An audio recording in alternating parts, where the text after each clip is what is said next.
Tales from the streets. I love it when it works. Jessi, I'm happy to finally get you on. I'm very excited. Yeah, me too. So for everyone, this is Jessi, and we met when Secret Service Academy, and we spent, 6 months? How long was that fucking training? I don't know. It was a long fucking time. We spent a lot of time as a class, and we went through some ups and downs, and we had a lot of travels together. And you have a very fascinating background. I'm not going to touch on it, but we'll dig into it, because you were in the Department of Corrections. You were a sheriff deputy, a federal agent, and now you've transitioned into an analyst role. You're married. You have 2 children. You have a lot going on. I'm excited to get into it, so I appreciate your time. Absolutely, Tyler. I am thrilled to be here, and it is so good to see you again. I wish that we still worked together, because those are some good times. Damn right they were. I got a beard now, so that's the one thing I get to. Yeah, Instead of the baby face. Awesome. Well, let's start. This is how I like to start off. I'm very interested in, as much as you want to share your upbringing, but more focused on like what got you into law enforcement or first responder, whatever that road or path was for you, and then we'll go from there. Yeah, sure. So grew up, born and raised, never moved, hardly traveled from LA. And no, we're not talking Los Angeles. I'm talking Lower Alabama. Yeah, let's go. And I spent my entire childhood there. And then once I graduated from a class of 250 individuals who I knew personally, each and every one, I went to college in Birmingham, graduated from there. And it was kind of a weird time. Wanted to go into social work. But once I hit my senior year, they made me go do some actual social work. And I was like, yeah, this ain't gonna work out. I was about to say, hell no. Yeah, this is not my cup of tea. I don't know what I was thinking. What the hell am I going to do with this degree? So then I moved back home and I bartended for a little bit. Well, I'm sitting there, and one day somebody comes up to me. We're just chit-chatting at the bar, and he's like, oh, you ever thought about being a correctional officer? And I was like, no, what's that entail? And he was like, oh, well, I mean, you just got to take this little, test. You got to run and do some push-ups. And I was like, I got that. I could do that. I was like, when is it? Tell me, And so all because this random guy came up, I was like, all right, let me try this out. And went, killed the test. And then I just remember going to my mom and being like, hey, I have this opportunity and I'm going to be a Department of Corrections officer. And she was like, I'm sorry, what? That's a wild transition. Yeah, right? Like, she's a teacher. My dad was a construction worker who absolutely hated law enforcement and still does. Literally, I remember us getting pulled over whenever I was a kid, and he yelled out the window at the police officer, what do you think I'm going to do? I got my 2 kids in the car. Yeah, and I'm like, oh my God, what's happening? Of course we got a ticket. Oh, yeah. So needless to say, whenever I told him that I was going to be a correctional officer, he's like, I mean, if that's what you want to do. So, yeah, not really a whole lot of support there. But being behind bars was a lot different than when I transitioned to being on the streets as a sheriff's deputy. So, damn right. Yeah, so that's kind of how it all came full circle, I guess. Perfect. Couple things. One, you're touching on something that I've been saying for a few years now, because all law enforcement agencies, all levels, they're always like, all right, guys, we're going to go recruit. We're looking for college graduates and athletes. And everybody's like, no shit. So is everybody in the fucking planet.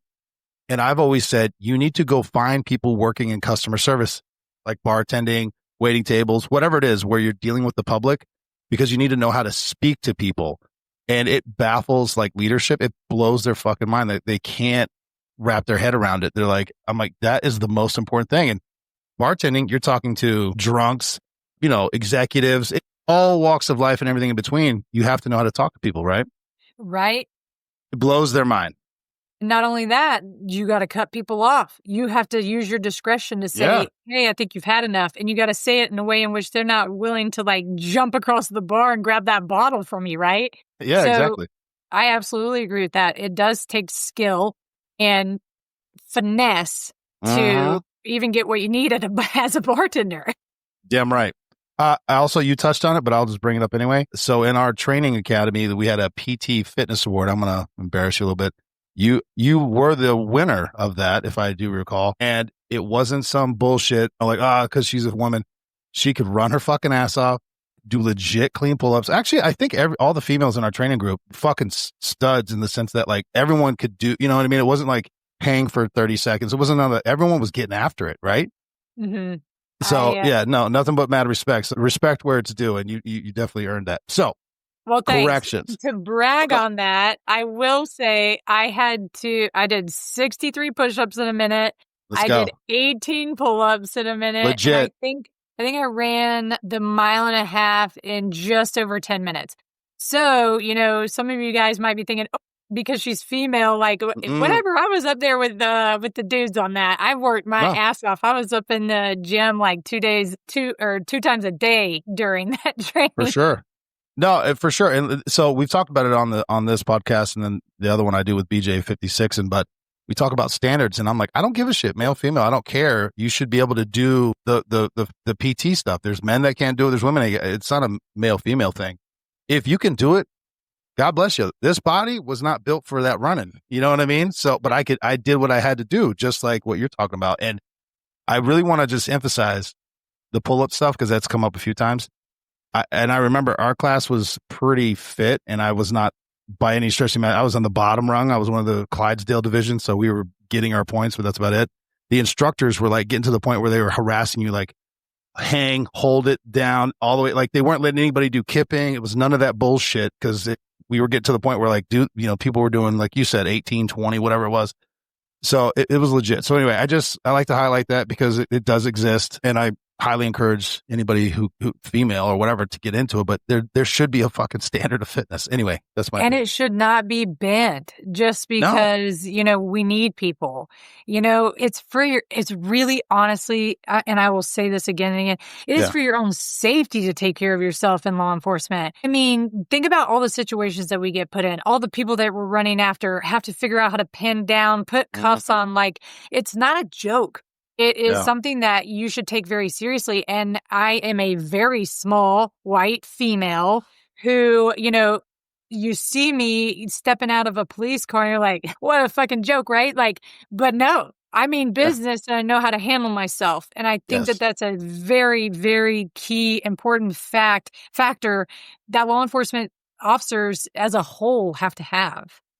So you have experience that I don't have, corrections. Can you, I'd like to what was the training aspect like? And let me just kind of back it up with, I've only ever been on the road. It wasn't like that in Florida. I've heard of agencies where you have to go corrections, then you can go to the road. All these things exist.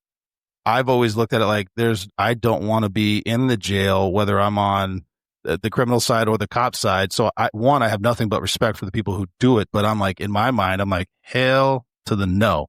So my question to you is, what was that like?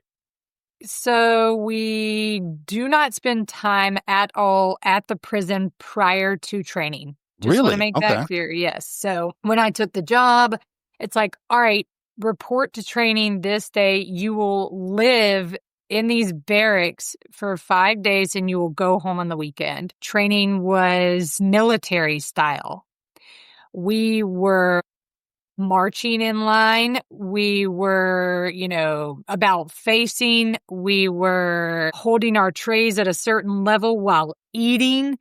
And I was always picked on because the guys there that were running our training felt the need to make me as strong as possible before I went into the prison. So literally every single time I stepped out of my dorm that morning for them to check our bunks and make sure that we had our beds done correctly and our shirts hung up right. They were saying, you push while I do this. And I was outside, literally my door, the only one doing push-ups. I stepped into the chow hall, get down and push, and it's like, oh my God, they're just riding me all the time. But by the time I left there, I was as strong as I'd ever been at that point. Yeah.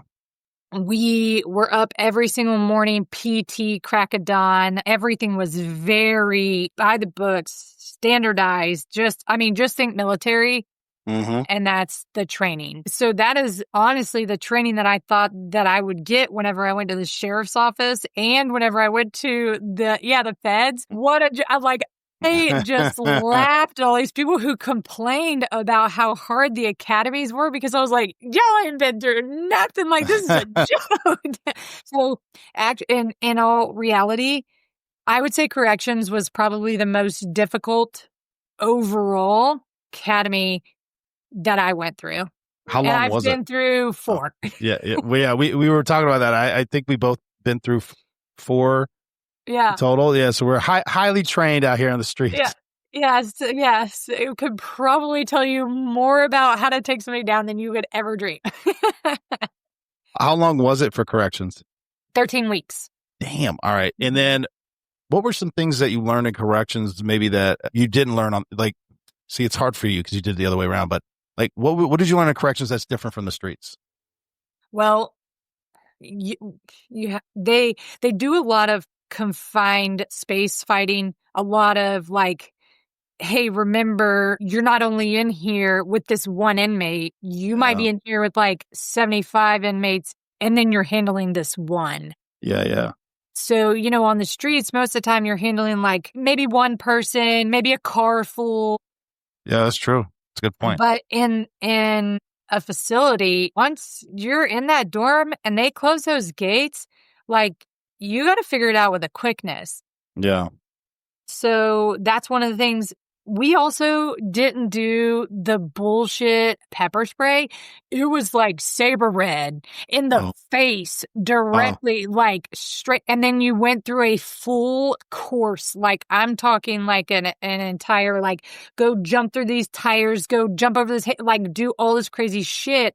Then you can wipe your face off. And thank God they did that because I got sprayed 3 separate times inside the facility because of my idiot coworkers. Yes. It was really for your own protection. So when I got to the sheriff's office training, they did what's that other spray? It's more like a freeze spray. And I was like, is that it? What a joke. Like, this stuff ain't nothing. And then we didn't even do it in the feds, right? Because you don't carry that. So I was just, that was one thing I will never forget. And like I said, the close quarter combat, we did way more of that in the corrections than and then what about, like, are there any, like, new statutes? Because, inmates have rights, and I understand all that, but I've never had to deal with an inmate. Did you learn it? Like, was any of that kind of classroom work or amendment or anything like that? Yeah. I literally should have brought so that I could show you my folder that I kept of paperwork that they gave us and legal stuff. We did weeks and weeks and weeks of legal stuff. That folder was like this, Tyler. I'm not kidding. It was so thick, and it was all based on laws and, rights and everything that you could do, couldn't do. Yes, very detailed. Yeah, and let me ask you this, because you only ever hear the negative stories, but I think about it from a law enforcement perspective. But you're having to deal with, all right, so they're inmates, or they've been arrested for a crime, criminals, whatever. But you have mental health issues, medical issues, withdrawal symptoms, all this stuff, and they all present in different ways. Sometimes they present as combative, but he might be going through a stroke, or maybe he's going through withdrawal, or he or she, whatever. Did you have to learn how to figure that out, I guess? 100%. And Really? it is all about that was on you guys as an officer. Yes. See, and you have to learn how to talk to these inmates. And like you said, you have intelligent ones. You have ones that are off their rockers. Yeah. You have ones that can understand a simple command. And you have ones that have to be shown like a child. And you have to figure that out. There is no one there to help you. And we'll say 100%. One of the best things that I did whenever I stepped into that facility and they closed those gates behind me was keep your head up, keep self-respect, and be firm but fair. Yeah. And I will never forget the amount of times inmates would come up to me and be like, yo, Officer B, help me out because I know you're firm but fair. And, and they always were, coming up to me versus the other people. Well, for example, we had one officer who would just badger these inmates. I mean, just write them up for nothing, like bullshit stuff, right? Yeah. And just basically what it means to get written up is these things go in your file. So whenever you go up to see if you can get out early and all that stuff, all that stuff's in your file, right? And then it can also get you transferred. So you could be transferred from a level 4 institution to a level 5 or a level 6, so meaning more security. Yeah. I worked at a level 4 and also at a work release. So transferring those inmates was a big deal. Like they didn't want to be transferred, right? But I will never forget, we were in a dorm and we were performing count. It was about 150 inmates in that dorm. And there were 3 of us counting in there. And this officer walks right down the middle to do count.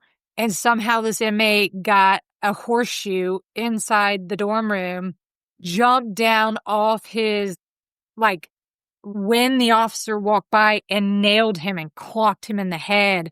Damn. And just started wailing on him, right? And so it was me and one other guy, like we're running through the inmates to try to assist. And I just will never forget one of the inmates actually blocked me from getting to the assailant first. And my colleague was able to get over there. He was a bigger dude, kind of like your size, bear hugged him. And then that inmate let me go by to go grab the weapon and check on the other officer. So because I had respect inside the dorms, that inmate really looked out for me. You know what I mean? Because I might not would have been able to handle him as effectively as this bigger officer, right? Yeah. And just because, I don't know, maybe because he respected me, maybe because I was female, I don't know, but he looked out for me. And I mean, there are good people in that do bad things, right? Like 100%. And that's just one of the things, because this officer badgered the inmates. They just all just decided, hey, let's take him out. Let's get him. He ended up being hospitalized and ended up with some major stitches and stuff. But that's wild. So, sorry, there's a lot there. And I didn't mean to stick on this for so long, but I'm very interested. You're the first person that's ever worked for correction to be on the show. So to my great shame, because I don't know that many corrections officers. So what is the biggest difference? Oh, hold on, back it up. So you were in a co-ed, like male, female, or all male? All male. Oh, okay. All right. And then what are the differences between, I've never heard level 4 or 5. I've never heard of that broken down that way. I know like county, state, and fed. Like I didn't realize there were so many different variations. Yeah. So I was working in a male state facility, and they basically classify them on levels. So work release is when they're able to actually go out and get a job.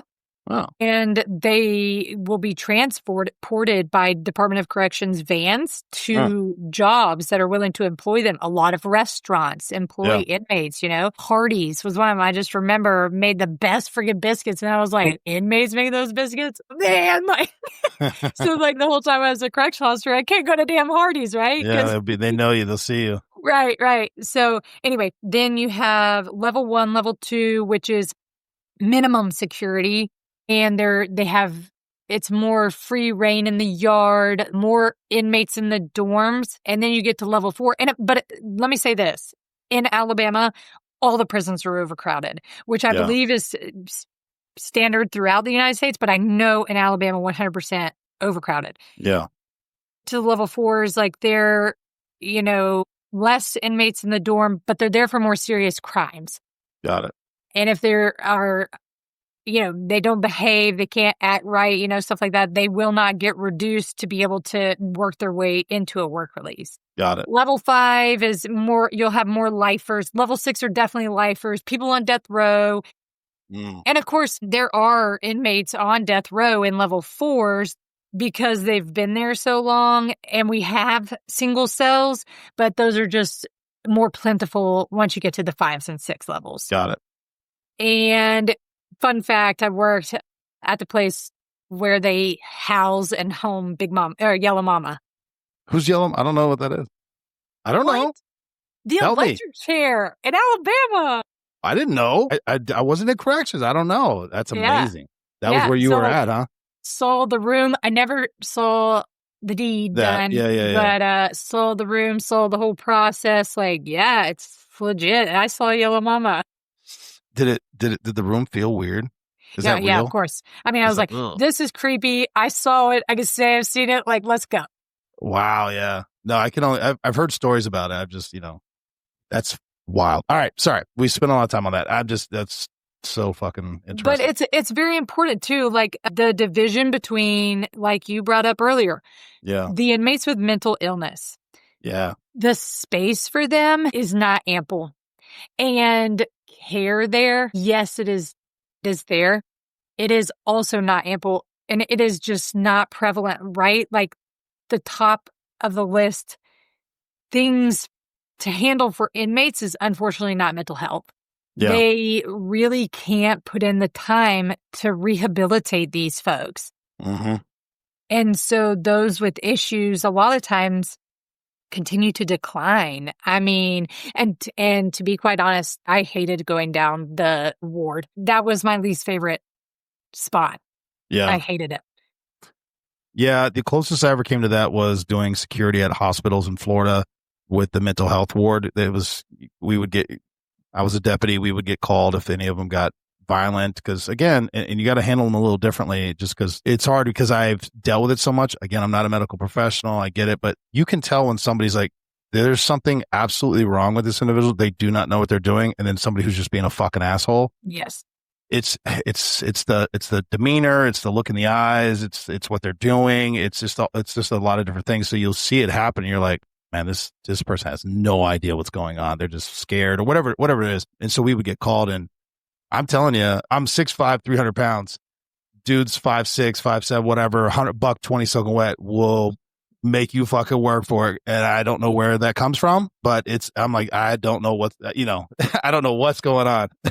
What 100%, 100%. For sure. All right. So let's transition. I might have to have you back on and talk about correction stuff because I have other thoughts. But let's get me going. And this is so great because I'm just like reeling in the memory banks and like all the things that I can like speak to and like just, it is really crazy. I was locked in prison for 3.5 years with those dudes. Yes. And I want to throw this out there too. When I came to the facility, I was the first white female there. Oh, yeah. And there were 2 older Black ladies who were within 5 years of retirement. So totally checked out. Did not want a little white female girl up in their space.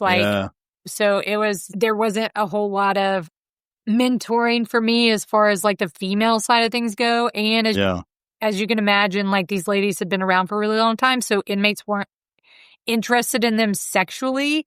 Like they were me, fresh meat, young white girl.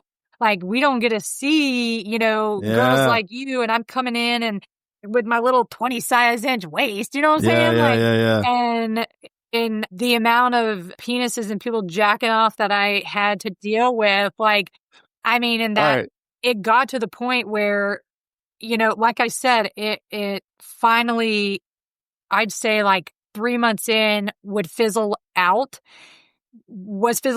because I was earning respect. And then the other inmates would be shaming the ones who were doing that to me. And I mean, I'm not gonna lie. I had this one that I just had a lot of issues with and just totally disrespectful. Standing up on his bed, like, so the whole friggin' dorm room can see him doing this. And so, we're talking like some sick shit, right? Yeah, aggressive. And then finally one day, I just laid in and like stood there and I was like, really? That's all you got? I can't even see it from here. Like, whatever to just kind of diminish him. And he finally quit. And that inmate didn't give me any more problems. But like I said, there is a rotation problem in the prison. And so you'd have a wave of new inmates come through and, those new people who didn't know me. And so it was just a constant battle. And my theme song was literally whistling. This is what I would hear going down the halls and counting. Wee. Literally everywhere I went, I was like, shouldn't be, man. But I just owned it. You just got to that point. Well, you brought it up, so now I'm going to ask questions. Because I was going to say, like, so you mentioned in training, they were really hard on you. I was going to say that can't be close to the worst that you heard in the jail. Which you've already described. Number 2, pretty much 3 females, you being the youngest, I'm still kind of blown that they even allowed that, but it is what it is. At any point, did you feel? I mean, how did your coworkers address that? Either with the inmates, or they were just like, you got to fucking figure it out. You just got to figure it out. Like, really? Yeah, it wasn't like they weren't gonna stand up for me or do anything like. As long as it wasn't assaulting you, they were like, "Hey, you got to figure it out." Correct. It is a dog-eat-dog world. Every man for themselves, like you, and like I said, you had to earn the respect on your own. So it wouldn't have been beneficial for me had a male stepped in and tried to, take up for me or do whatever. Like I needed to handle these issues on my own so that they knew that I could, so that they didn't fuck with me, right? Yeah. Like you have to stand your own ground. Just part of it. Yeah. That's wild. What was your mindset, I guess? You go from bartending and pursuing a career in social work to now you're dealing with dudes jacking off and yelling obscenities at you, and you're having to defend yourself kind of.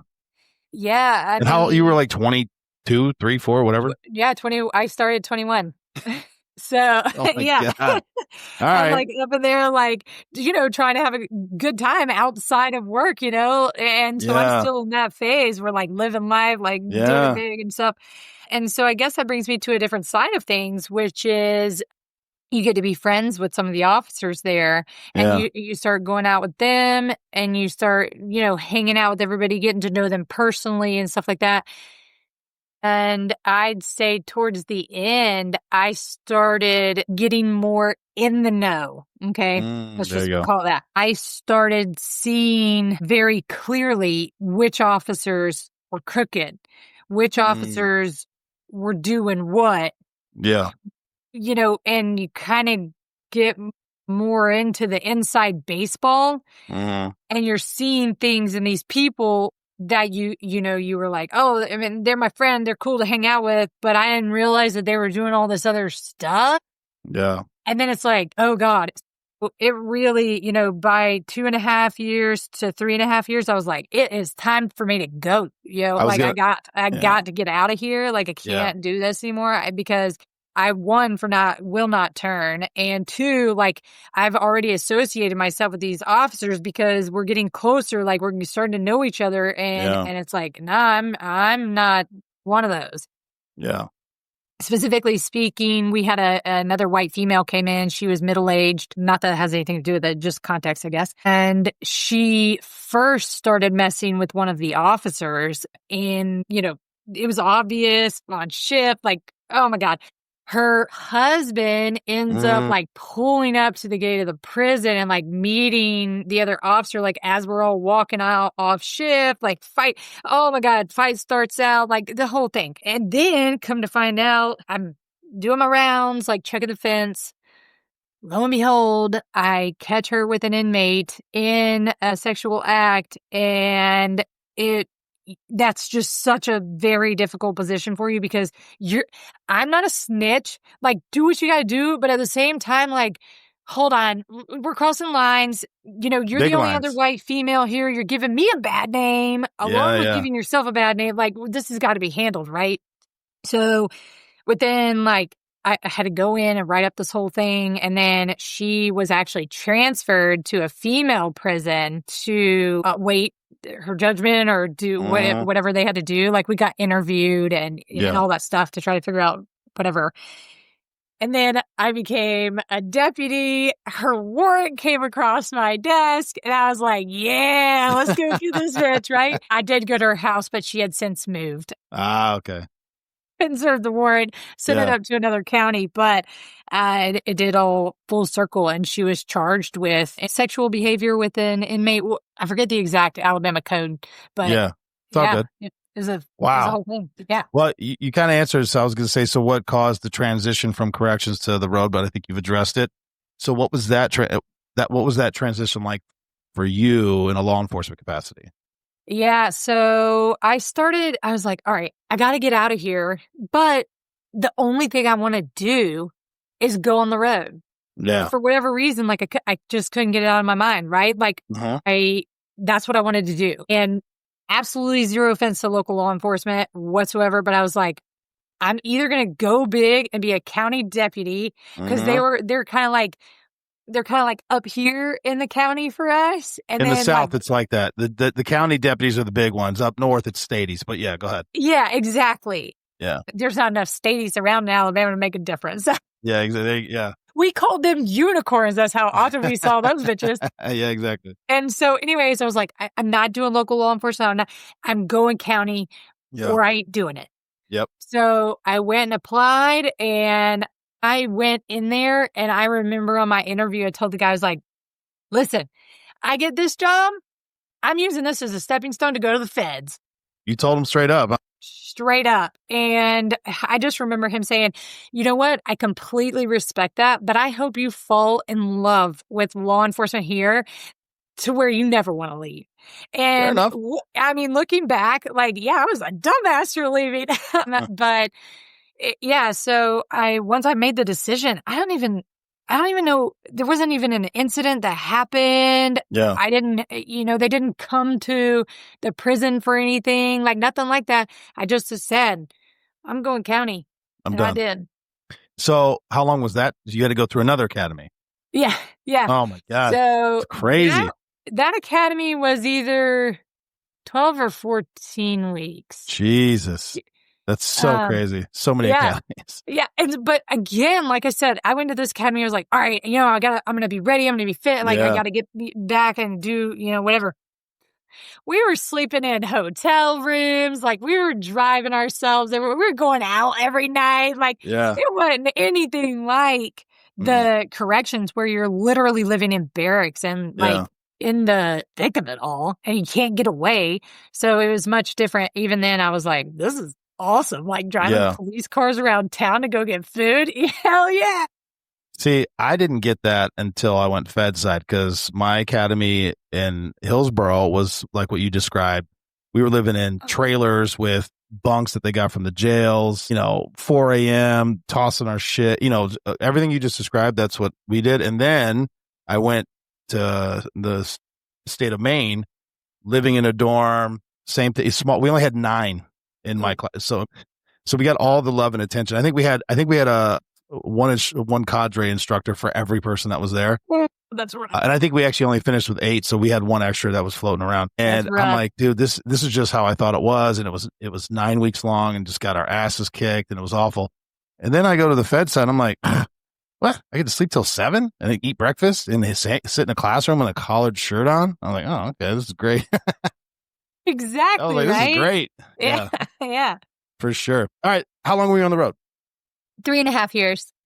Oh, okay. So that's like your mark, huh? 3.5. Yes, it is. Okay. Highs and lows for sheriff deputy on the road. Sorry. Man. That's a whole new world. Now you're out in the world now. Yes. So I will say, and training with an FTO was my low. Really? I honestly believe that these guys' mission was to make me quit, was to make me hate it so much that I quit. Awesome. I will never forget this dude. Like, I don't even remember now what it was about. I just remember this dude, like, acting like this to me. I had an FTO who was a complete and total dipshit. Think redneck backwoods, hillbilly hick, teaching you how to police, right? Which is fine because I grew up with that. Like, I know that. As long as you're doing it right, I don't care. Yeah. Yeah. And so, but he gets his little crony or whatever, and they literally start screaming at me. Old dude comes and like climbs in my window as I'm driving and is like, and I'm like, what the fuck is happening here? I am not the worst trainee who has come through here. You guys are just a bunch of fucking assholes. Yeah. And so I remember being so thrilled to get out of FTO and out of that deputy's car. I could not freaking wait. And sucks. we did training for 16 weeks with an FTO. So we went through 4, and he was the first and last. on my list. And then I had 2 in between. And the 2 in between were perfectly fine. But old dude just tried to make my life miserable. Come to find out, training's done. We get along just fine. And he hits, calls me up, calls and checks on me, like, make sure I'm doing good, whatever. And we actually became, pretty tight. Like, but completely. That was just his training method, I guess. I guess. But I didn't see him do that with anybody else. That's weird. Yeah, I think it's, again, could be just the female thing, like wanting to push me, make sure that I could handle myself. I don't know, because I never saw him do it with anybody else, but How many females were in well, actually, let me back it up. How big was the sheriff's office? Like, how many, Yep, 500? So we had just over 100 deputies. We have the biggest county in Alabama, and we would have 8 deputies on shift at a time. The whole county? Yes. And I'm not kidding whenever I say backup was a solid 30 minutes away. And we rode single cars. And it was a rockin' ass good time. I mean, I loved every second of it. I wish I could go back. Yeah, I miss certain aspects of the road time. That's wild. So perspective, Hillsborough County, I think, and again, my numbers might be off, but they had, I think, 1,200 deputies for one county, and they broke it up at the time when I was there 4. Now there's 5 districts, and each district had 6 zones, and in each zone there was anywhere from 3 to 5 deputies in each zone of each district. So I mean, it was you were sometimes crawling on each other, but it was so busy that you sometimes for days wouldn't see your zone partner because you had just call after call after call after call after call. I mean, I think the most I wrote 8 reports in one night, which is fucking insane. Yes. Now, compare that to Maine State Police, where I might write 1 report a month. It's just because it's just not what it was. It's just very different. Anyway, so I understand what you're saying. And so with Alabama, the counties, okay, so there's the cities and towns inside the counties, and then those would be policed by locals. But we weren't on their comms. Like, we didn't have constant communication with them. Yeah, we might end up at the same scene, but we don't know what they're there for. We just know what we know from our dispatchers. So it wasn't like, hey, call city, let them know. It wasn't like that. Yeah. So we were separated very much so. Yeah. That's wild. What did you enjoy most about being on the road? I think the freedom and like just getting to do like just sitting there and then looking at something being like, that don't look right. Let me go check it out. You know what I mean? Just because your curiosity gets the better of you and you're like, let me just go check this out. You can do whatever you wanted. And that was just amazing and a lot of fun. And I stayed very busy. I must have had a vehicle chase a month. I just was always into something. And I ended up getting deputy of the quarter one year. I mean, I just had a lot of highs in the sheriff's office. But my best highlight ever, and the thing that I will never, ever forget, I was called up by my lieutenant, who's now captain. And I never, ever went into the lieutenant's office. Like, that was really weird for you to get called into the lieutenant's office. Yeah.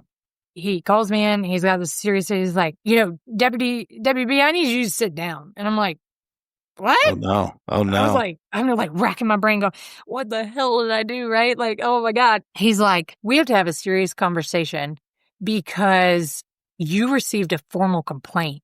And I was like, I'm sorry, I did? Yeah. He was like, yeah. And he goes, you pulled this car over in the middle of the night. You walked up to it, you did your job, and they filed a complaint because you were intimidating. And he just started laughing. Yes, and he was like, let's go. Totally. Yeah, he was like, I totally expected this from one of my bigger deputies. And he named somebody that is exactly your size. Like, we have minutes. And he was like, I expected this for this, this officer. But I got it for you. And he was like, and I just want to say, damn good job. Like, you're out there killing it. You're rocking it or whatever. And so he had me so scared that I was getting in trouble, like almost fired. And then he just laughed and said, he was like, oh, by the way, I'm going to let the sheriff know I addressed this formal complaint. Just like, that was one of the That's amazing. Yeah. I would have framed that complaint. Be like, can I get a copy of that? I need to frame that. Exactly. And let me put this into perspective for all you guys listening on the call. I am a small white female, like 5'5", 120. All right. Like, I mean, wearing my uniform, I was probably 150, 160, right? Like, well, yeah, it's heavy as shit. Yeah. So just so that you guys have, a little bit more to go off of for that story. So, Jessi, you brought up a good point, and now that I'm thinking about it, in Alabama, all them big-ass trucks, how would you approach those big-ass trucks? Yeah, great question. I would absolutely not climb up there. I would force them to open their door and get down to my level. I wasn't doing that whole, let me come up there to you. No. See, I had the opposite problem in Florida because they all had the super low cars, and I'm all like bent over trying to look in the window, and I'm like, maybe get your ass out here. You got me on my knees and shit. Get out of here. Perfect. So Mo, I appreciate you joining. We covered the correction side. We're into the sheriff deputy side. We're about to move into transferring into the Fed side, which we're going to cover that in a second. But that is where I met Jessi. And I've already said it, but I'm going to say it again because I like harping on it. I'll say it for Jessi. She won the PT award with the Secret Service during our training time. And I went on a whole tirade, so I won't do it again, but it was legit. Like 18 fucking pull-ups, mile and a half in 10 minutes, like 65 push-up. And Mo, correct me, you know what I'm trying to say. It wasn't girl standards. It wasn't legit. Girl push-ups. It was not. It wasn't some weird kipping. It was none of that stuff. So I like it. I want to continue to harp on that because, like, one, I think it's important, but two, this male-female thing I can't do 18 pull-ups.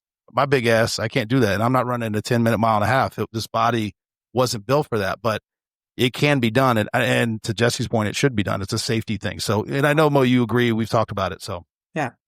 Mo's a trainer. She was a trainer. So yeah. And I was telling Tyler, I think it's just for your own safety that you should care enough to want to do that and to make yourself stronger so that whenever you get in those sticky situations, you know what you're capable of, right? Absolutely. And I will tell you, as a trainer, we have a lot of the ladies a lot of times who will come, and I can get on this soapbox because I know Tyler's like, I'll do it. They will come into the training environment and they will already be prepared and ask, can I do girl push-ups? And I'm like, you should at least want to attempt. I have much respect for the people who can attempt, and maybe they don't rep out as many, but they try it and then they move to that. They don't start at that lower standard and then have no upward, no drive to want to go any better or do any higher. Pull-ups are hard. I get you that pull-ups are difficult, but if you work on them, if you work on your upper body strength, maybe you work on doing negatives, things like that, that is where I think we fail ourselves, where we say, well, can we have a separate standard? I just don't think it's a good look, because when you're on those calls, you're by yourself. %. I could not agree more. Females need to be able to do that. There's no reason that they can't train their bodies to do pull-ups, push-ups, whatever is needed to be successful in these positions. Yeah. I'm actually enjoying this. I got 2 females that I've actually been in law enforcement with that I would go to war with. Mo, you and I have talked about it at nauseum, but Jessi's another one. Like, again, Secret Service was a different beast, 100%, very, very different. We're about to get into that, but at least it was one of those things where it's like, you don't have to feel like, all right, I got to make sure I take care of her. It was never any of that. It was like, she's got her shit, I got my shit. We're going to keep going. We're going to keep going. So anyway, I'll move off that. And Mo, I think it's also too, like, how a female carries herself, right? You can be successful as long as you show that you're willing to try and that you can do it, right? Like, maybe you're not the best, and that's great, but at least you're willing to go up there and say, hey, I'm going to try and I'm not going to give up. That's that's the one thing I can't stand. Anybody who wants to give up, law enforcement is not for you. You hit the nail on the head, though, because the people who are unwilling to try, it's a mentality. And I can't have that mentality responding to calls with me. I don't want the person that is scared to try a pull-up because they might fail, or scared to try a push-up because they might fail, because that's the same person that'll be scared to help me when I've grabbed some dude that's the size of Tyler and they go, no, I need you to go ahead and go to work with me. We got to put in knees and 100%. elbows. And I can confidently say there was nobody that I worked with at the sheriff's office that I would not stand beside and feel comfortable with. But the feds? Well, we're getting into that. Hold on. We're getting into that. So we were talking about the training. We talked about a lot of that stuff. So just to put it back and kind of recap, 21, she was going to be a social worker, said, no, that ain't for me. Bartending, which I'm a big, I'm a fan of get to learn how to talk to people. 100%. Goes into corrections, which is fucking wild, at an all male jail, which is even all fucking crazy. Prison. Yeah, prison. I'm sorry. We went through that actually too, Mo. We're going to have her back on because now I have a lot more questions, but I don't want to stick on the corrections thing. That'll be another episode. And so now you're a road deputy. You're what, like 27? I was 27 when I left. Okay. And joined the feds. Still fucking wild. The 28 is when I joined law enforcement. So anyway, mentality wise. So you already said that when you were applying to be a road deputy, you told them, I'm using this as a stepping stone to go federal, which they said, hey, we respect it. Hope you love it here. But you're like, I want to go federal. But what was was it just a dream you had, or what was the biggest reason for wanting to go to the federal side for you?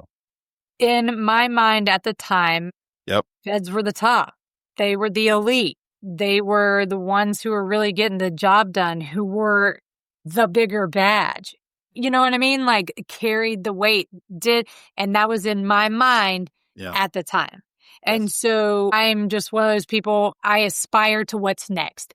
I'm in my current role going, okay, what am I going to do next? How can I promote? How can I improve? How do I move up? And so local law enforcement, I loved it. And I would go back in a heartbeat. But I thought at the time, feds was where it was. And that's where I needed to be. I was in a similar boat. I will say I got very tired of doing domestics and traffic crashes. Like, that's one of the biggest reasons I don't want to go back to street, because I'm like, fuck that. Fun fact, deputies in Alabama don't do traffic crashes. Let's go. You guys would have loved it. We literally called the stadies if there was a crash in the county that the city cops wouldn't handle. I am not kidding. We would literally stand by a scene for hours until they got there. Like, I ain't writing that. I'm not mad at them for that, because it didn't bother me. I didn't mind a domestic. All day I'd take it. But traffic, I didn't want to direct traffic. I didn't want to stop cars. I didn't want to deal with traffic crash. None of it. Hated it. Terrible. Well, let me reiterate. Let me rephrase the domestic stuff. Going to the same fucking house over and over and over. Domestics happen, and I like arresting bad people that do bad things. But it's like, I've arrested you 14 times, or I've arrested both of you because one day someone else gets and then I would get myself in trouble because I'd end up arresting both of them. Like, no, fuck this. They're both at fault. And they're like, you can't do that. And I'm like, well, I've been here 12, 20 times. Like, what are we doing? Anyway, all right, getting me out of the soapbox. So we go federal, and this is where Jessi and I meet. Yes. And Jessi, I just want to tell you my introduction into the Secret Service, because I tell people this, and I don't know that the whole class knew this, because when I got there at 2:00 in the morning, Monday. I didn't know they told me I had the job Thursday the week before. I had to quit my job, pack my shit in 3 days. And I flew in on a red eye and got in at 2 a.m. And we had to be up at like 6 or something for a PT test. They had been there. The rest of the class had been there, I think, since, well, actually, I don't know, Saturday, but you tell me. Yeah, Saturday. We got in Saturday. So they'd already been like kind of moved in. All my shit was in a duffel bag thrown in my room. I slept for a few hours, got up, and I was like, oh, here we go. That's how I was introduced. Welcome to Secret Service, sir. Let's go. And I'm thinking, to Jessi's point, I'm like, oh God, here we go. This is the feds. It's going to be fucking, because I went through Hillsborough County training. I went through the state police training. I had a short stint with the FBI training. I've already talked about it on the show. And then here we are, Secret Service. And it's like, oh, we just work out and go to class all day in polos. Like, they're not yelling. Nobody's yelling at me. Nope. It's very much like, hey, it's almost like college. But anyway, that was my experience. What was your experience to getting hired with the Secret Service? I never asked you this. So when I said I was going to go feds, I did not have a specific fed in mind. Okay. However, fun fact, later in life, I don't know why, I was going through this box of crap whenever I moved, and I found this piece of paper whenever I was in college, I took notes on Secret Service and how to apply and how to get in and be an agent. I found this after I was an agent, and I just looked back and I just kind of laughed. But I didn't in the back of my mind say, oh, I'm going feds and I'm going Secret Service. Most people think, oh, if you're going feds, you're going FBI, whatever. Yes. So I was taking a call and they were all like, oh, the crime scene investigator's coming out. You don't take this call on your own. We need to do actual fingerprints and do a good job. And I was like, fuck, I do fingerprints all the time. Yeah, what? I do a good job. Who exactly. And so I get there and old dude's like, let me show you my cameras. Basically what happened is somebody broke into his GOV and stole a bunch of the property out of the Secret Service vehicle. What? And so we go up to his upstairs, attic or room or whatever. It is filled with cameras and all this techie equipment. Yeah. And I was like, what do you do again? Because I didn't know. And he was like, oh, I'm in the Secret Service. And I was like, what? Are y'all hiring? And he was like, are you interested? And I was like, yes, I'm interested. And so went through the process and I literally, got hired in, I think it was 8 months tops. But you talk to my husband and it took him over 2 years to go through the process. Yeah. So yeah, I then was meeting with everybody at the local field office, which I knew I wasn't coming back to. But on top of that, trying to push for a 9 because they were hiring me as a 7. And I was trying to get that negotiated and was unsuccessful there. They pushed me off to, you got to talk to the people training. They'll get it handled. And then it went on to my field office. Anyway, the long story short, never got handled and I got totally screwed. Yeah. So did I. We're good. We don't have time for that because I will start going off the mouth. So yes. We don't have time for that, but I have a quick question. What is, when you're talking about 9s and 7s, is that like an incoming level, how much pay we're talking about? Money, Mo. Yes. Got it. And it's also based on your work experience. And I previously had 7 years in law enforcement, so I should not be coming in at an entry level, whatever. Mo, people with 0 law enforcement experience and didn't have, because I had a master's and I think I had 7 or, I think I had 9 years of law enforcement. I can't remember now. Whatever. I should have been a 9. It's like a $20-something thousand, maybe more a year difference for a piece of paper. And anywho, so you're going to get me going. I don't want to talk about it. I don't want to call the lady who screwed me her name. You were just wanting to wrap around in my head because both of y'all are very passionate about it. So I wanted to rage.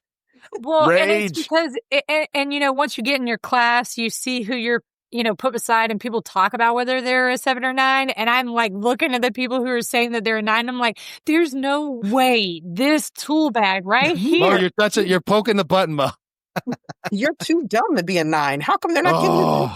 But not even that. It's like, you are straight. You were literally a mall cop. And this is not. Don't say his name. Do not say his name.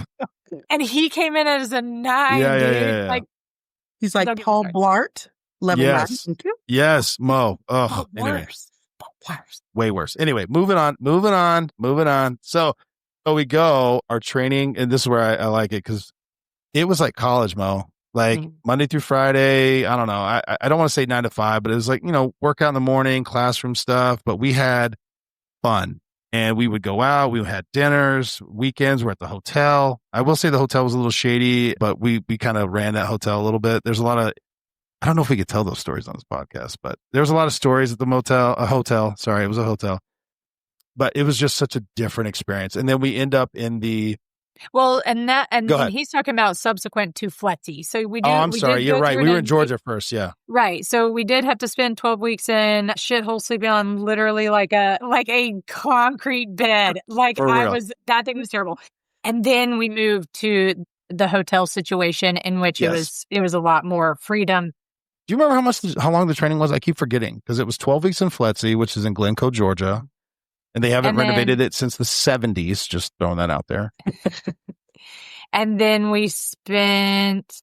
It was a long 3 extra months. It was 9 months. Okay, so it was 9 months training total. Yes, whatever that math is. Yeah, and so then we go to Beltsville, Maryland. Mm-hmm. which keep in mind, I was living in Maine at the time. So I went from rural Maine to, well, Georgia wasn't that bad, but then we go to, Beltsville, Maryland, big city fuck that. Alabama, that's a big city. But we had dudes from we had people that had to get their licenses before, from New York. They didn't have a driver's license. It was like, hey, you have to have a driver's license to be an agent. Because they never had a car. They didn't need it. They had IDs. So it was a whole thing. Drive? Had never seen a cow before in person. These are true stories. Yeah, that's all real. Great. Because it's a hodgepodge. You get people, anyway. Mostly the New Yorkers didn't have licenses. But yeah. And so anyway, then we're all training, and you've got a bunch, and we were mixed in FLETC. We were mixed with ATF, and we had one, you can't say that because that's where I work now. But it was a hodgepodge of classes. Right. People that were there, and then you have 5,000 federally trained. So you have PSA, you have Capitol Police, you have Border Patrol. I mean, there's just so many people. BOP was a huge one. Holy fuck, yeah.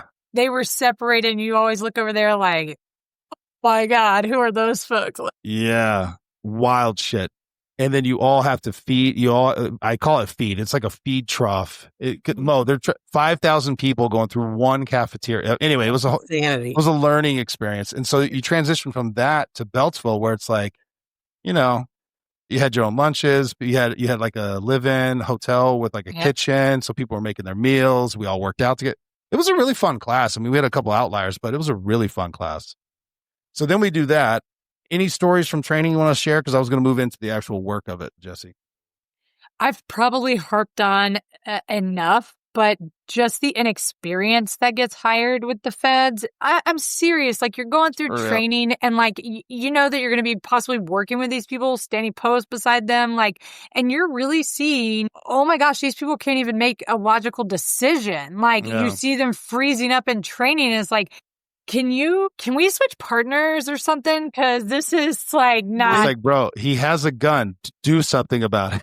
And through the other academies that I went to, I did not have that same experience. Well, at the corrections, I did get flagged a few times on the range, but that person did not make it through training. So they eliminated people who sucked. Yeah. And that did not happen at the feds, which was very shocking to me. We made exceptions for people who could not drive in reverse. We made exceptions for people who could not pass the rifle range. I am not kidding. We made exceptions for men who could not complete a pull-up or meet the physical requirements. So it was a completely different world for me. I was just kind of in utter shock, to be quite honest. So go ahead, Mel.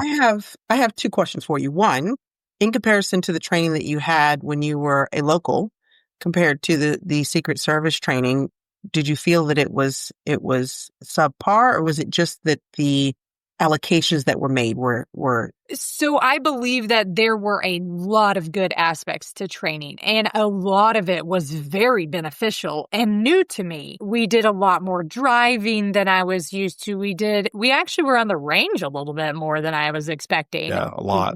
So I feel as though the training was there. It was probably more the members that were in our class that were not succeeding and still there, right?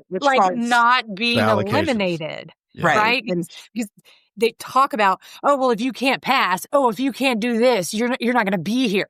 That didn't happen. Okay, and that was just the system that they had in place, or were they that short? Or yes, okay. That makes sense. The answer is yes to both. They are that short, and they still are that short. Yes. So then I would ask, because this was for you wanted to move into this position because it was kind of like the pinnacle. How did that affect your viewpoint now as you entered this new position? Right. So started off okay, a lot of these people don't have a clue. They've never done any type of law enforcement, yet we're going to go out and serve warrants with these people. We're going to conduct searches with these people. These people are actually going to be standing by me, and I have to expect for them to turn people away from a gate or not allow them in, and they can't even stand up with their back straight and have confidence in themselves. What is happening here? Yes. And I've told this to Tyler too. It was more of, let me see how I can get ahead of you versus, hey, let's help each other out and let's figure this out. Let's be better together as a team. it was more like, hey, let's be individual and I'm going to show you how I'm better than you. And so it was a little bit depressing, right? Because you expect that is the ultimate place that you want to be. So those people you're working with, the elite, they're better together. Like, no, it just wasn't up to my expectations, unfortunately. I see. Yeah, Mo, when I went through the hiring process, they were like, we hired Delta Force, Navy SEALs, all this. Why would we hire you? And I was like, oh, you shouldn't, because I'm not that. And they were like, that's not the answer I was looking for. I was like, well, what did my application? I didn't write that. I'm not Special Forces. Yeah. But anyway, so they put this standard in your head, and then you get there and listen, and I'll piggyback off Jessi. We had some bad motherfuckers, like legit SWAT team commanders, military motherfuckers, like dudes that really good investigators that were like, detective sergeants from their agent, like 100 legit. But then you had this hodgepodge mix of like, I don't know that he knows how to like bathe and tie his shoes well. And we're all in the same class. We're all the same level. Oh, Mo, I'm not going to name names, but it's just, it was very infuriating. So I understand what Jessi's saying. And thank you, Tyler, for bringing me back to reality, because yes, there were some really great people. And I mean, like fantastic people who you could learn with and you could learn from and work well together with. And so ultimately, you had to focus on those people. And luckily, several of those people went with me to the New England area offices in which we were placed after training. No, for sure. And let me just say this too. So you'll know who I'm talking about, Jessi, because I've said this before. I don't think you need to be prior law enforcement or military to be a great agent, because there were guys that were from Kentucky who were like athletes and then like I think he worked at like a manufacturing plant. Fucking phenomenal agent, counter assault team guy now, like just a beast. And then we had a few that were like teacher. An accountant? Trying to remember. Say it again. An accountant. Oh, well, I wasn't gonna. Your husband. Well, he's your husband, so you can talk about it. Fucking phenomenal. And especially for the Secret Service, because he had that financial background, but he had zero law enforcement. What? I wish he was on here, because Josh is also, he's one of those. Can I say his name? Will he be mad? I'll edit it out if he doesn't want me to. Her husband, Josh, he's another one. He was one of the, I was trying to work out with him because he's like peak, to me, fitness guy. I was like, how many reps are you doing? He's like, oh, I just go until I'm tired. I'm like, bitch. He could just go, like it wasn't a rep thing for him. He's like, I don't know, until I'm tired. It's so true. He is a fitness guru still to this day. We went running yesterday. Weren't able to squeeze it in today, but we still do that together. So that's awesome. What I'm saying. And phenomenal fucking agent. Very smart. Well, and also competent on the law enforcement side of things. So it just seems like some of the people without the law enforcement background couldn't pick it up as well. Yeah. But I think he had some martial arts training, some stuff like that. And so and maybe that wasn't it. I don't know. I think maybe just some people are more apt to understand that side of things. Yeah. Yeah.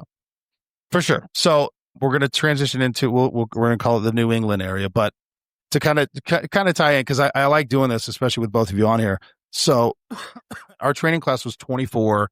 There was only 4 females. And I will say this again, all 4 female, was it 4 females? Because it was you. 3. Or was it 3? 3. I'm sorry. 3. Oh yeah. The other one was ATF. So I'm sorry. Apologies. So 24, 3 females, all of them badass Mo, like PT fucking studs. So not a fitness thing. And one of them ended up being a hammer person. The other one's on the presidential detail. So anyway, all I'm saying is it was a fucking good group. Right. So then 5 of us go to the New England area and we get there. Were you the 3rd female or the 2nd female? 3rd. 3rd. Okay. So it's a very male dominated field, even in the Fed side, right? Jessi, go ahead, transition to that. I'm sorry. So then we transition up. We finished our training. We have the badges. We're doing our thing. Now we're up in New England. We'll just phrase it that way. Where would you like me to go? Lead me. So what was it like going, you went through all this training, local. Now you've moved from the South into New England. Okay. You're a Fed now. Secret Service is very different because it's not just investigations. You're having to do investigations. You're having to do protective intelligence. You're traveling the world now. Like it's a completely different lifestyle. So what was that? We'll stick with that. What was that transition like for you? First of all, buying a house, sticker shock. Yeah. I was like, different than Alabama. Yeah. you want what for what? Like, this house is shit. And I'm paying like triple what I did down in Alabama. But Fair.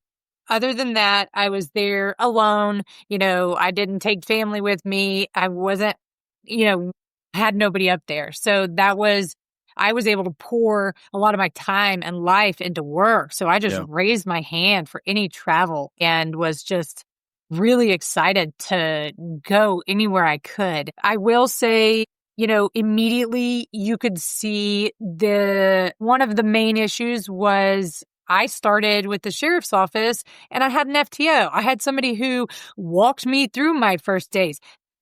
This is how you conduct a traffic stop. This, you know what I mean? Like they take you through, they make sure that you're not just thrown out there. And we were not given that same opportunity to learn from somebody. And so it's like, go find a case. I'm sorry, what? Like, I don't have a car. I can't pull anybody over to see if they have drugs. Like, what do you mean go find a case, right?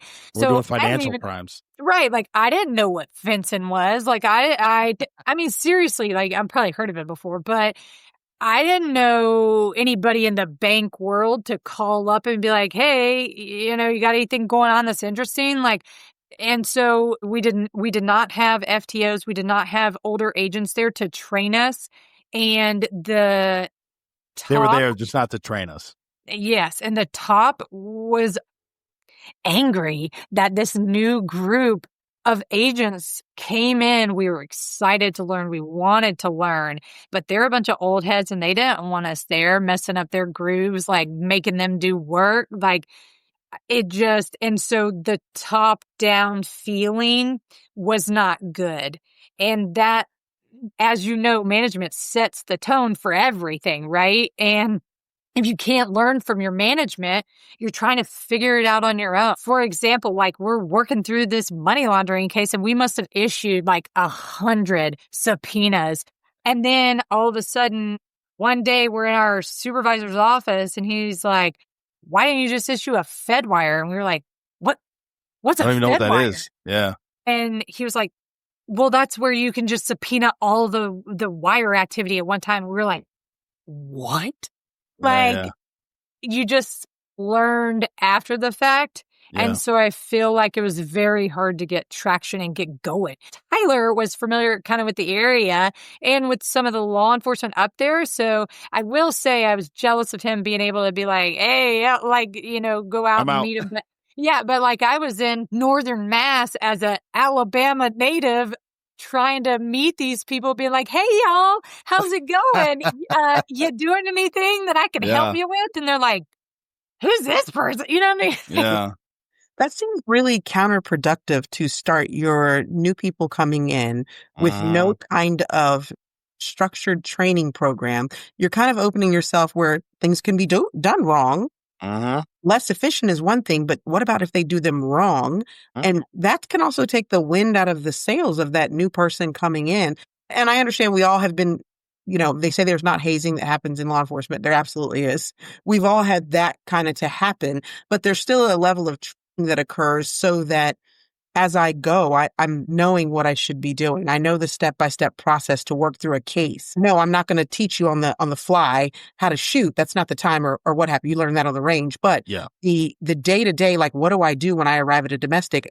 The person who's never done it isn't going to know. It's not that they're an idiot, but you don't know what you don't know. So that, to me, I'm just really taken aback that as a federal agency, that they don't have a structured training program for when you leave the classroom and essentially hit the streets, and to tie you into who are the people, your main people to contact and know, like, this is where I need to go. Was that a frustrating feeling for you both, really? Well, 100%. And the only reason I received my first case was because one of the other agents was moving to DC because they got on the detail. So they were leaving the field office. And they handed me a BEC case, which is a business email compromise case.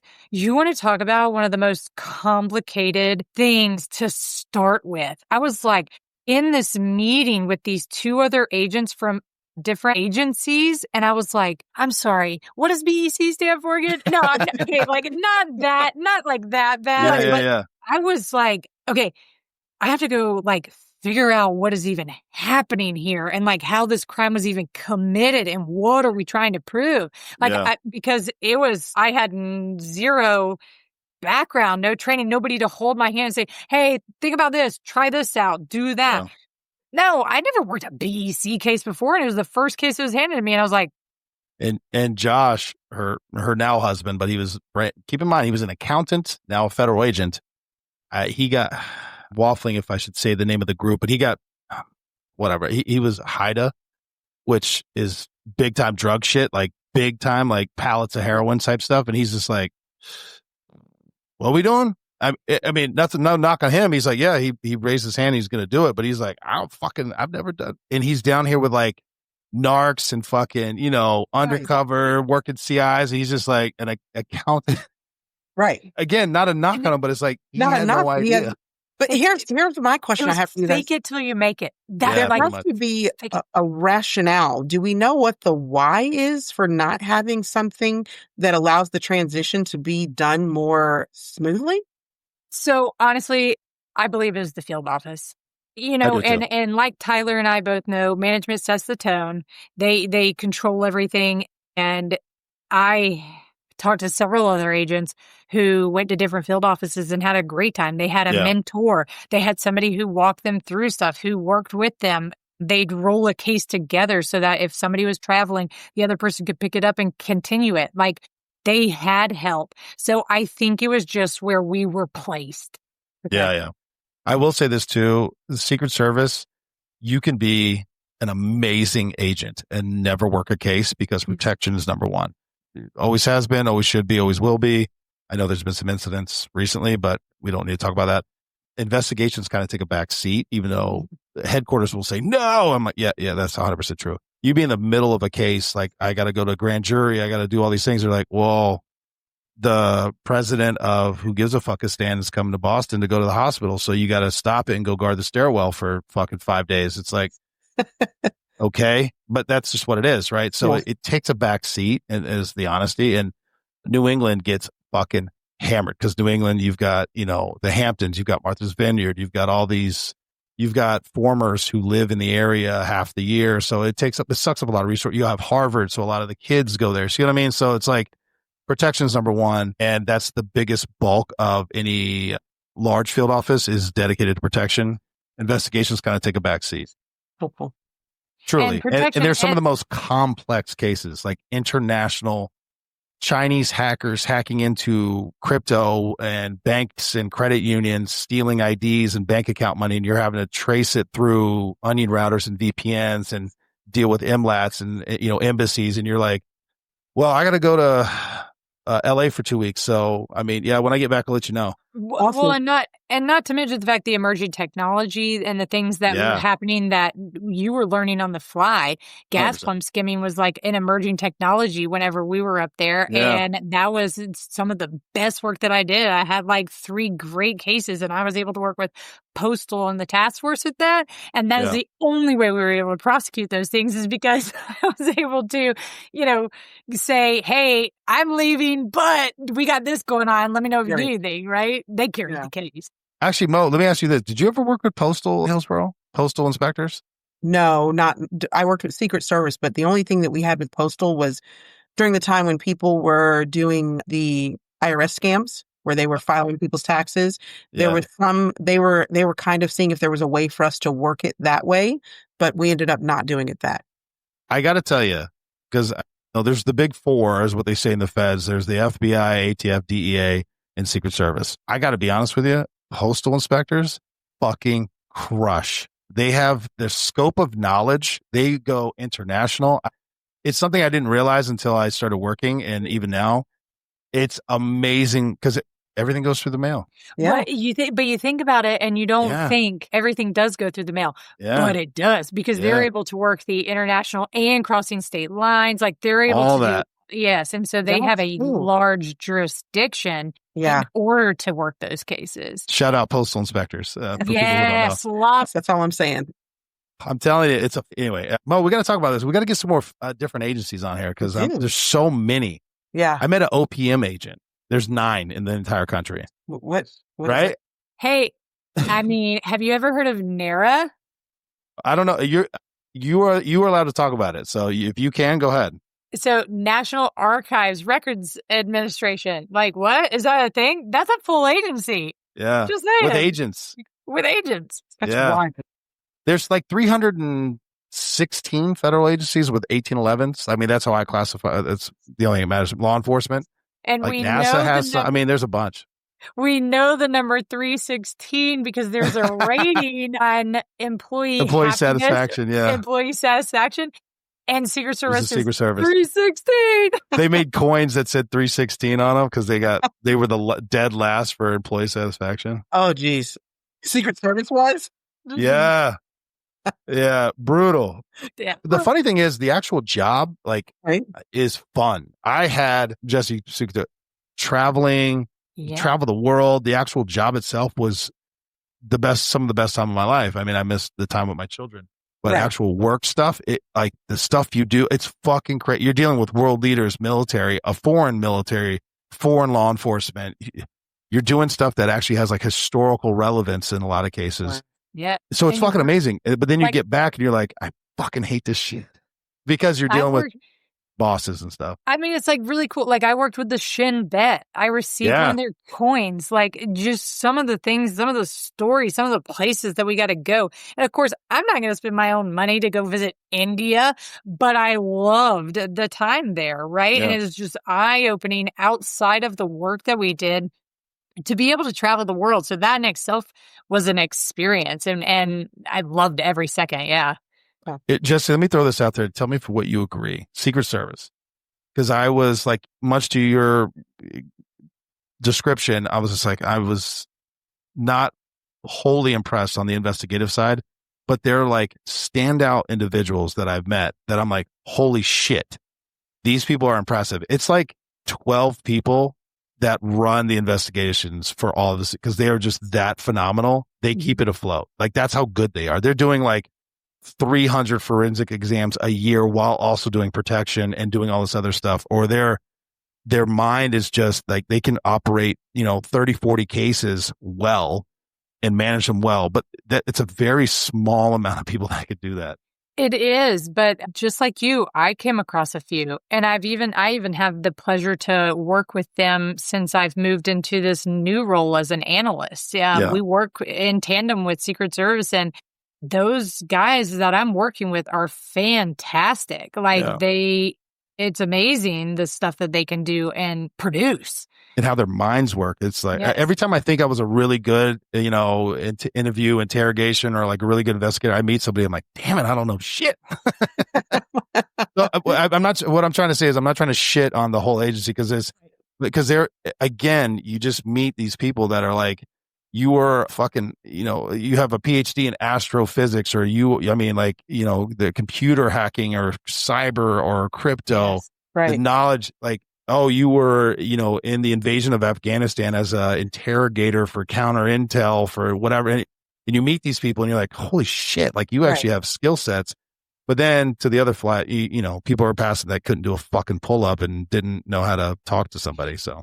But the service overall is an amazing beast. I mean, to be quite honest, the missions that they pull off are fantastic. And there are people who do great work. And those supervisors who find the hole that could save your ass, or more importantly, the protectees ass, they're doing a great job and they know their stuff. But it's just not everybody. Right. Yeah. But I think that's in every situation. You guys know, as a deputy, you have the ones who are gonna sit back and hide in their cars, like turn off their trackers and like go park in the back and be like, bro, like I need backup. Where are you? Like I know you're right here. Right. I think it's just something across. Work ethic is just not prevalent everywhere you go. You know what I mean? Some people have it, some people don't, but everybody's got to be employed if you want to live, right? Yep. Mo, I want to transition to one more thing, but Mo, any questions on that? And then Jessi. No, she covered it. I just was, in hearing you guys talk about it, I just thought when she was thinking in her head, like she said in the very beginning, I thought this was the pinnacle. You can see where some of that, like some of it didn't shine up as much. I would say. Yeah. Unfortunately. I just have to share this one story, which really, really set the tone for me whenever I came into the new office. And this is why I think management can really make all the difference. I came in, I prefer to go by Jessi, but my real name is Jessica. And I specifically asked, hey, call me Jessi. Hey, call me Jessi, of my manager. He just wouldn't. He would not do it. He would call me Jessica, would write Jessica on emails, like just refused, right? And so we're just going to call him Jonathan because this is a good way to use a name.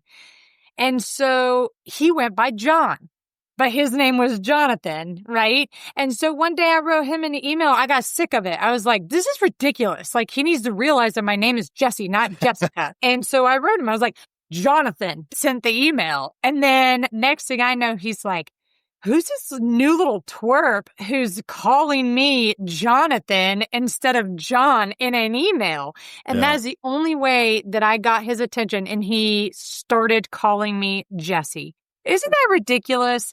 Like, to have to take those steps is, that's over the top. And that's such a small thing that you can do in order to keep your employees happy. Like, exactly. You're showing a degree of respect. That's the reality. Exactly. No, for sure. And so those are just kind of the small stories that it's like, man, you guys could have done better. Yeah. It's not that hard. You're making it so hard. So I want to finish off with this because it's just something I'm interested in. So Jessi, like she said, when she moved to New England, she was all alone solo, sorry, whatever I'm trying to say there. But then she met Josh, who was also an agent. We went through training together. They're now married. They have children, and she transitioned from being an 1811 to an analyst. They now have 2 children. I guess my question is, what is that lifestyle like for you, being married to someone that you worked with, trained with, and you're both law enforcement professionals? I know you're in the analyst side now, but to me, it doesn't make any difference. I mean, to be quite honest, I plan to go back to the 1811, but for now, I get to kind of live through him and help him on his cases. Like, I mean, like, this probably should not be said out loud, but, I have access to some systems and stuff that he doesn't, right? Like, so I'm able to be like, well, here's some information on your subject. So, like, we kind of play off of each other. And 2, it's a very good dynamic because he's like, hey, I have this, like, what are your thoughts on that? Or you want to help me run through some interview questions, or let's role play this, you know what I mean? Like, so we kind of really use it to the advantage. I mean, I feel like he gets a lot more out of it than I do because I'm just an analyst and I don't get to do the fun Don't stuff. say it like that. I told you. Anyway. Well, it's like I think it's great. miss the hands-on, the interviews, the searches, all that stuff. But I think it's been great because I still get to hear about him traveling, hear about how his interviews go, hear where his case is. Do you want help with this? Oh, have you thought about that? And so I think ultimately, and he does every now and then be like, hey, have you done this in this case? And I'm like, oh yeah, that's a good thought. I haven't. Let me put that in my report that I'm sending out, So I think we piggyback off each other to make each other better in our own little jobs. But see, I think to me, that's such an interesting dynamic because you both can support each other and understand where each other's coming from. Where somebody who's a lot of relationships, law enforcement based, they're usually, typically it's like a cop and somebody in the healthcare industry or a teacher. That's typically what it is, either side. But you're both in law enforcement, so you can help each other. And the other part that's interesting, because I've talked to a lot of female law enforcement professionals whose husbands are not there. They do another role, and that can create a lot of conflict and friction. Either they feel emasculated, or I was speaking with someone today. She was making more money than her husband, and they ended up, separating. So it's just such a unique dynamic, and I think I'm just interested in exploring that a little bit. Mo, anything? So just so you're in the same boat, kind of. I am kind of, but I want to understand in that. Obviously, in a Secret Service role, you guys do a lot of traveling and doing that. Is the role you're in now, Jessi, as an analyst, where you're a little more stationary for your kids? 100%. I am working remote at home every day. So I really have it made. And he still travels occasionally, but it's really much better with the new organization that he's with. Mm-hmm. He's not with the Secret Service anymore. Yeah. Which that would be a goddamn nightmare. Yeah. And Anyway. he was for like the first year that our daughter was born.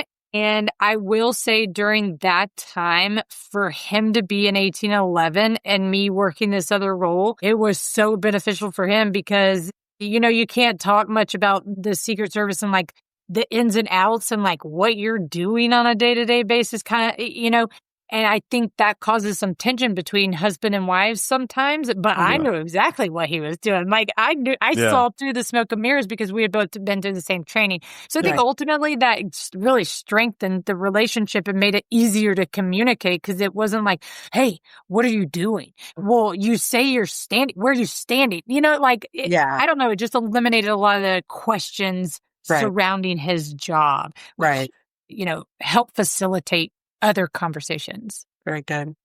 Yeah. So again, to your point, 'cause it's funny to me because I've worked with both of you, and now you're both in mom mode. Mo also has a child. I'm trying not to use names, and so I've worked with you in a professional capacities, like shooting, breasting motherfuckers, doing fucking dope shit, and now you guys are like, taking care of the kids and stuff, which I love. I fucking love it. I think it's great. Pizza sliding in from the car lot to do the podcast. Slide in from the PTA meeting. Mo is the PTA president. No big deal. Humble brag. Let's go, Mo. Nice. I hope you have your own parking spot. PTA should have that. 100%. Jessi, anything you want to leave with? You may or may not. We talked for almost over an hour and a half. It goes by so quick. I told you it would.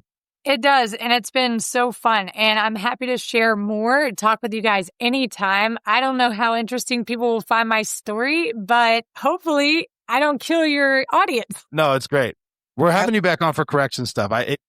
Mo, we started going on a whole thing. I was like, wait, we're spending too much time. Yes. And I was like, damn it, Mo, we were talking about this. I would love to pick your brain on that correction side because that was something I never experienced. I didn't want to experience, but it is such a unique population of law enforcement and that doesn't necessarily get talked about a lot because unfortunately, I think they're always kind of like the stepchild. Yeah, for sure. It's the reality. So, but I will tell you, Jessi, you say, I'm not sure if your audience will be interested in your story. I always feel like, first of all, everybody has a unique story. But secondly, when you talk about someone who has gone from some little small town in Alabama to move to the federal side and see that trajectory, that alone is interesting. So I definitely appreciate you taking the time to talk to us. Yeah, for sure. I will definitely leave it with, if you want to do it, you can. It doesn't matter what it is. The human body in general is amazing, but the human mind is even more amazing. And if you want to do it, you can. Love it. Well said. Well I said. believe it.